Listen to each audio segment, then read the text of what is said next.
যাদের বাড়িতে এসি আছে আয়োজনটা তাদের জন্য। ঠান্ডা বাতাস পেতে এ সময় বেড়ে যায় এসির ব্যবহার, সাথে বাড়ে এসির বিস্ফোরণের মতো দুর্ঘটনার ঝুঁকিও। জানাবো কেন হয় এসির বিস্ফোরণ আর তা থেকে কি করে থাকবেন সতর্ক। প্রচণ্ড গরমে স্বস্তি পেতে অফিস কিংবা বাসাবাড়িতে অনেকে ব্যবহার করে থাকেন এসি। এক্ষেত্রে অনেকে জানেন না এসির সঠিক ব্যবহার এবং কতদিন পর পর সার্ভিসিংয়ে দিতে হয় এসি, যার জন্য ঘটে মারাত্মক দুর্ঘটনা। এসি বিস্ফোরণের অন্যতম কারণ বৈদ্যুতিক সরঞ্জামের ব্যবহার ও সঠিক দিক নির্দেশনা মেনে এসি অপারেট না করতে পারা, যা ডেকে আনতে পারে বড় ধরনের দুর্ঘটনা। এসি দুর্ঘটনা এড়াতে বিশেষ করে নতুন এসি ব্যবহারকারীদের জানতে হবে এসি ব্যবহারের ইলেকট্রনিক সরঞ্জামের ব্যবহার এবং সঠিক দিক নির্দেশনা।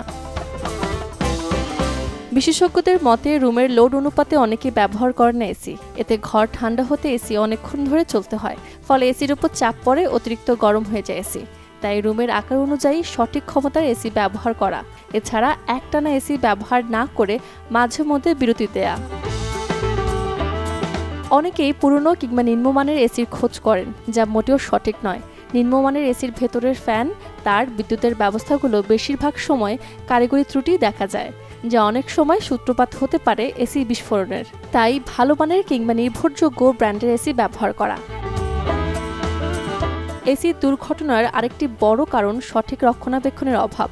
কারিগরি ত্রুটি, এসি থেকে গ্যাস লিক হওয়া কিংবা কম্প্রেসারের ভেতরে আটকে থাকা ময়লা জমে হতে পারে আগুনের মতো দুর্ঘটনা। এক্ষেত্রে এসি দুর্ঘটনা এড়াতে পেশাদারদের মাধ্যমে বৈদ্যুতিক সংযোগ, সকেট, ফিল্টার নিয়মিতভাবে পরিষ্কার করা এবং সার্ভিসিং করা। জানালা বা দরজার সামনে এসি না সেট করা। অনেক সময় এসির সামনে, জানালা বা দরজার পর্দায় সে বাতাস চলাচলে বাধাগ্রস্ত করে। এটিও হতে পারে এসি গরম হওয়ার কারণ। এছাড়া হাই ভোল্টেজ এড়াতে বাড়িতে সার্কিট ব্রেকার ব্যবহার করা এবং বৃষ্টি ও বজ্রপাতের সময় এসি বন্ধ রাখা। এছাড়া বজ্র নির্ধারক ব্যবস্থা রাখা যেতে পারে বাড়ির ছাদে। সূচনা হাসান, চ্যানেল 24।